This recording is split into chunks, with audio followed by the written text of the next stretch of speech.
Good morning, faithful listener. You are listening to the Bible Explained podcast, where the Bible gets explained. So grab your cup of coffee and stay tuned as we read through the book of John.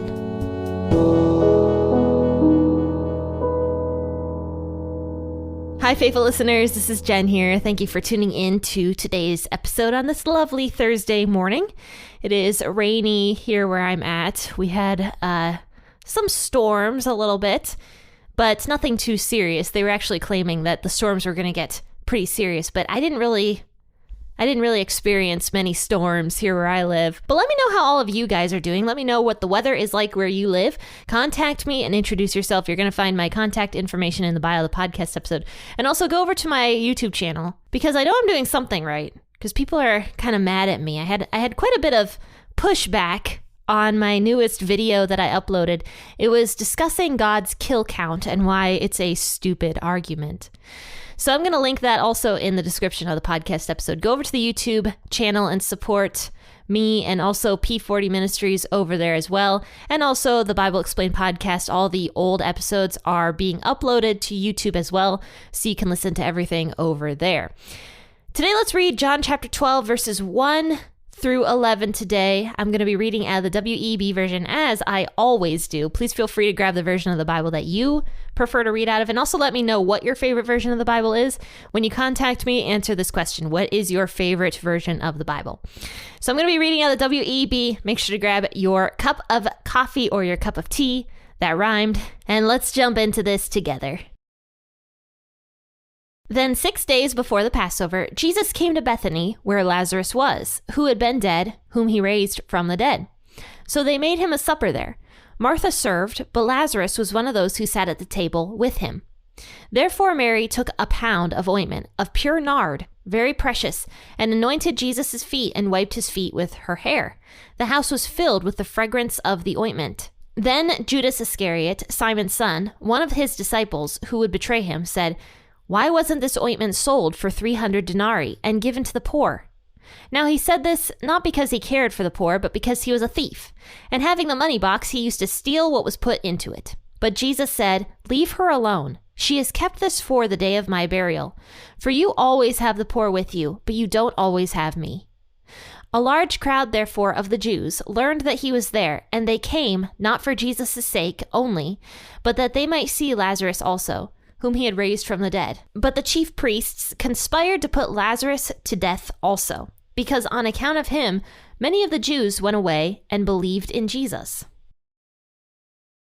So right before this, we've been discussing how Jesus raised Lazarus from the dead. And a lot of people began to believe in Jesus because of that great miracle. I mean, Jesus waited 4 whole days after Lazarus had died. Like, Lazarus was buried, he was in the tomb. But Jesus had other plans, obviously, and so he ended up raising Lazarus from the dead, and he did it at the perfect time because he was about to die. It was not a very long period of time that passed from the raising of Lazarus to the Passover.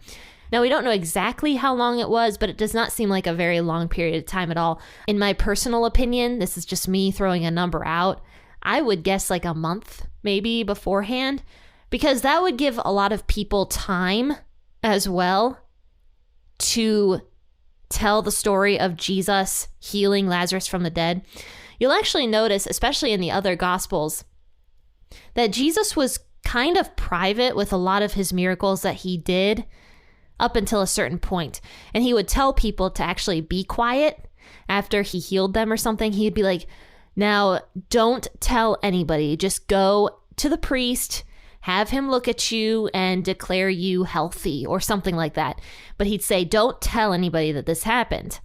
But now you can see that Jesus is very public with everything that he is doing. He is really showing himself to be God.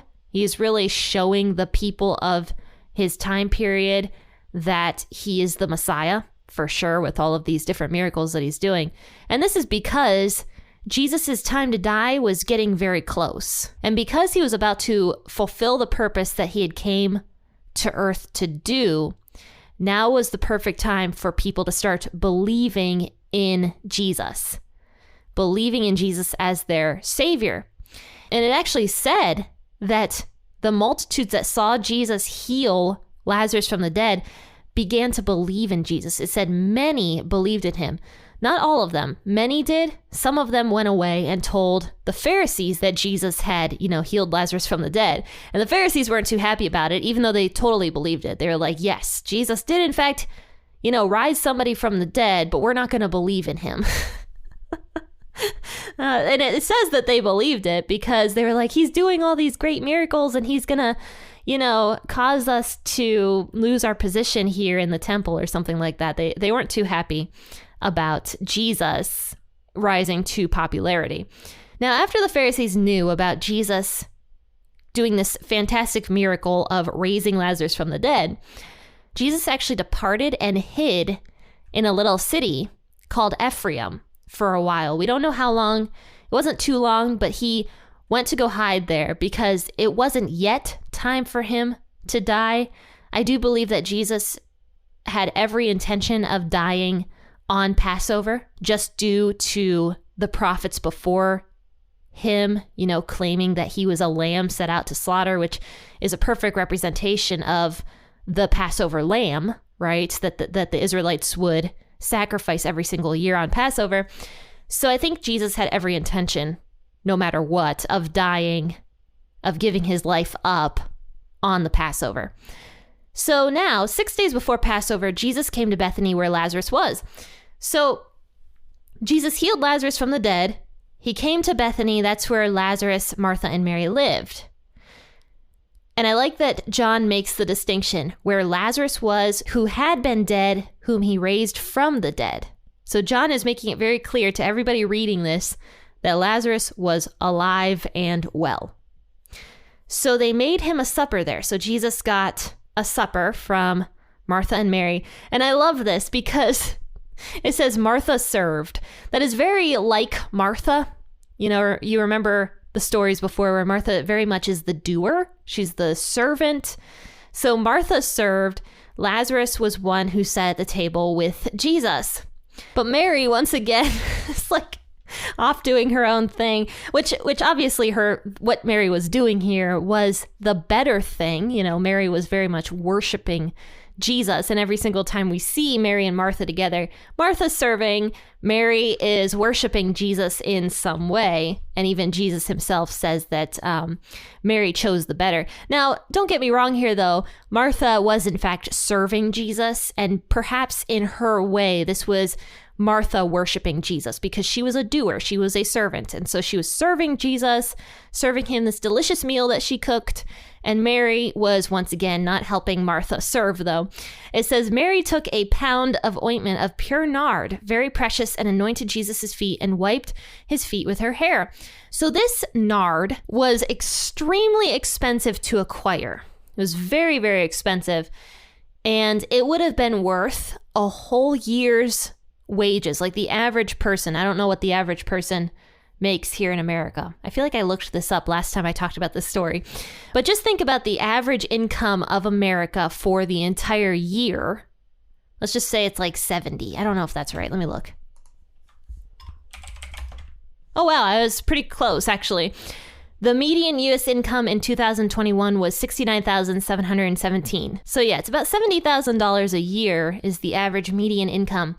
Now imagine owning something that cost $70,000. Now, I have no clue where Mary got this expensive perfume. Perhaps it was willed down to her by somebody she knew. We don't know. We don't know how Mary acquired this precious ointment, but this was a very expensive thing to own. So imagine owning something that cost $70,000. Your entire yearly income. That would be a very hard thing to part with.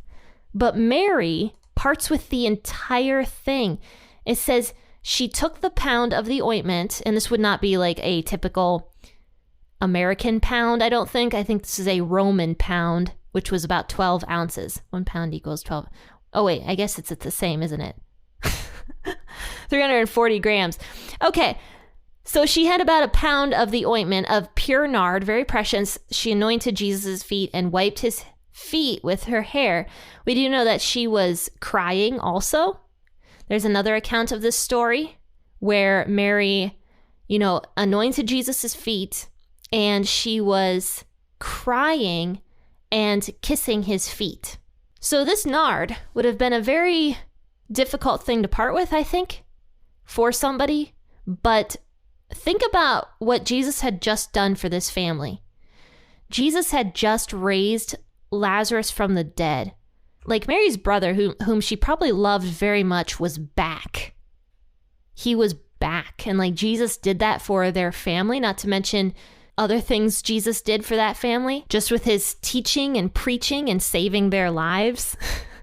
So, I mean, Mary, when you think about it that way, I don't think she had any trouble giving this gift to Jesus. I think this was all she could give him. The most precious thing that she owned. She probably felt like it wasn't even enough because she's crying and kissing Jesus's feet, where we know that washing the feet of a person back in these days was like a very lowly position. Often servants would do it. After the traveler came to their house, the servant would wash the feet of the visitor.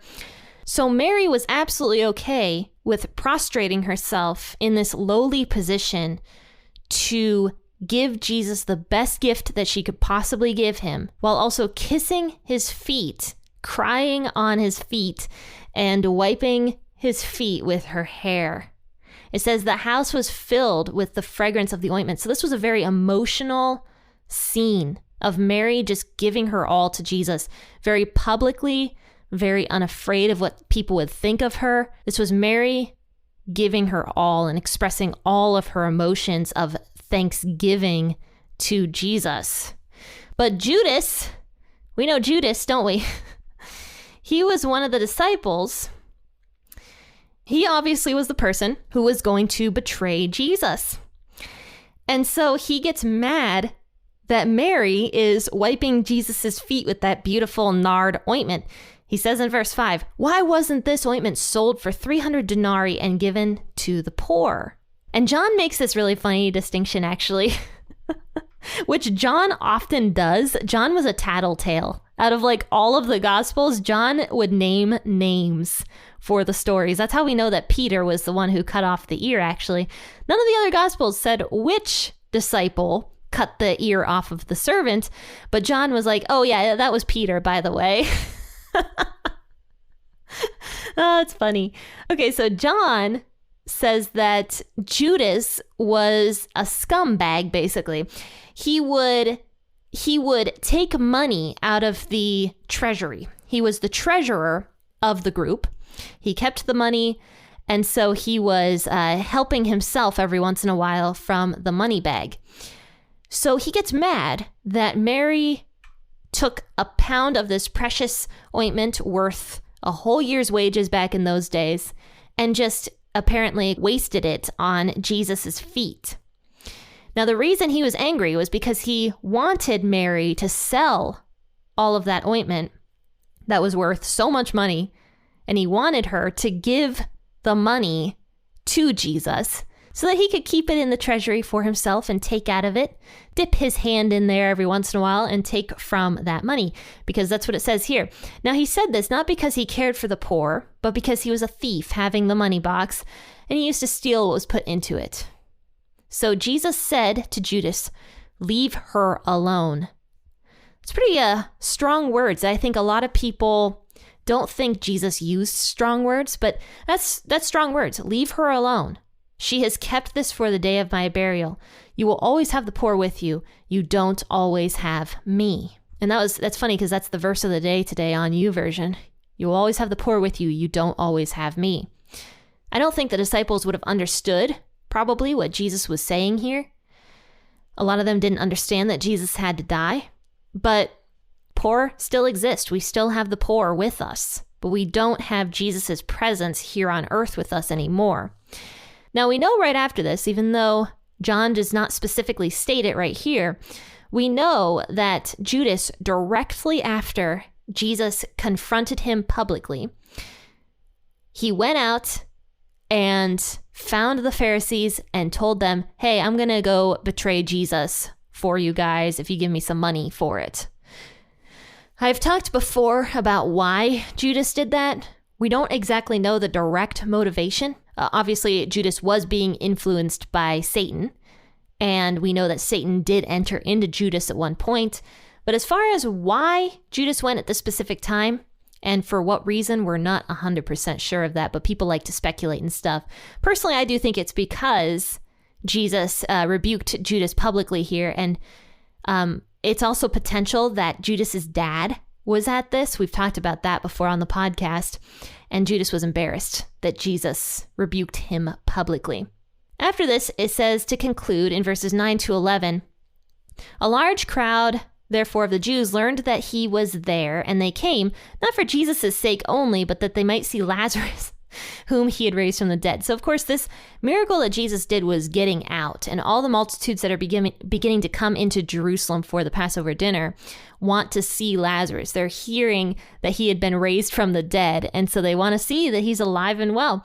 And that's what's happening. Jesus is at Lazarus' house in Bethany. This entire multitude is coming to see Lazarus. But it says here in verse 10, but the chief priests conspired to put Lazarus to death also, because on account of him, many of the Jews went away and believed in Jesus. So the chief priests actually also had it out for Lazarus, we find out right here. They were planning on putting Lazarus to death all over again because they didn't like Lazarus's testimony. It wasn't just Jesus that they wanted to put to death. They wanted to put to death somebody who had a wonderful testimony of Jesus. That just reminds me of the verse where it says that they don't hate you, they hate Jesus.